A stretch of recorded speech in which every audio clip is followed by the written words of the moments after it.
Anda menyaksikan News Update pukul 18 waktu Indonesia Barat bersama saya Fitri Megantara. Pemirsa, Komisi 3 DPR menerima berkas pendaftaran 12 calon hakim konstitusi. 2 diantaranya akan mengisi kekosongan posisi hakim MK, yaitu mantan Ketua MK Akil Mohtar dan Haryono yang segera pensiun Maret mendatang. Dan informasi selengkapnya akan dilaporkan oleh reporter Adisti Larasati dari Gedung DPR RI Senayan, Jakarta. Adisti, dari 12 calon, adakah yang berlatar belakang politik?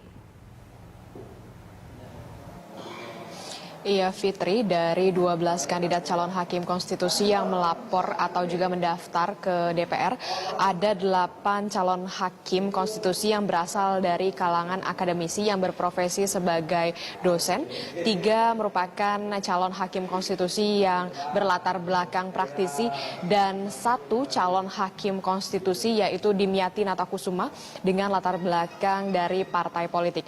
Seperti yang diketahui, Dimyati Natakusuma merupakan wakil ketua umum Partai Persatuan Pembangunan atau P3. Dan seusai pemberkasan pada sore hari tadi, Dimyati Natakusuma menyatakan bahwa dirinya akan menanggalkan sebagai anggota DPR RI jika nantinya terpilih sebagai hakim konstitusi.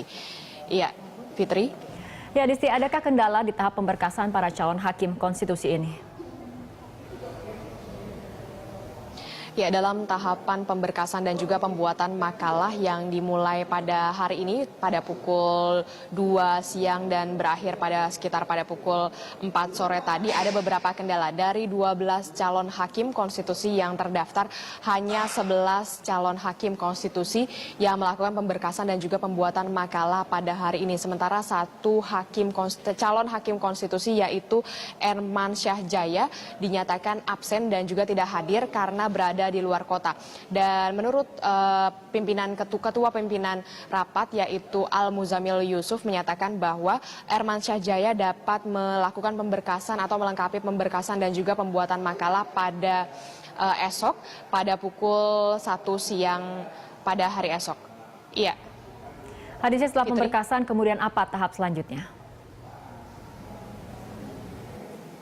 Ya, setelah tahapan pemberkasan dan juga pembuatan makalah pada hari ini, 12 calon hakim konstitusi nantinya akan melalui tahapan selanjutnya, yaitu wawancara atau proses seleksi dari tim pakar. Ada 10 tim pakar ahli yang nantinya akan menseleksi kembali 12 calon hakim konstitusi pada Senin mendatang. Dan setelah diseleksi oleh 10 tim pakar ahli, ke 12 calon hakim konstitusi ini nantinya ada beberapa nama yang tentunya akan direkomendasikan. Selanjutnya atas rekomendasi nama dari 10 tim pakar ahli ini nantinya pada tanggal 5 Maret mendatang seluruh anggota DPR RI khususnya Komisi 3 akan mengajukan atau melakukan uji kepatutan dan juga kelayakan atau fit and proper test terhadap nama-nama yang direkomendasikan dari 10 tim pakar ahli. Selanjutnya pada 6 Maret mendatang tentu saja dipastikan Komisi 3 DPR RI sudah mengantongi 2 nama hakim konstitusi yang baru yang akan menggantikan Akil Mohtar dan juga hakim konstitusi Haryono yang telah memasuki masa pensiun. Demikian itu yang dapat kami laporkan langsung dari Gedung DPR RI Senayan, Jakarta. Kembali ke Fitri. Baik, terima kasih Adisti atas laporan Anda langsung melaporkan dari Gedung DPR RI Senayan, Jakarta.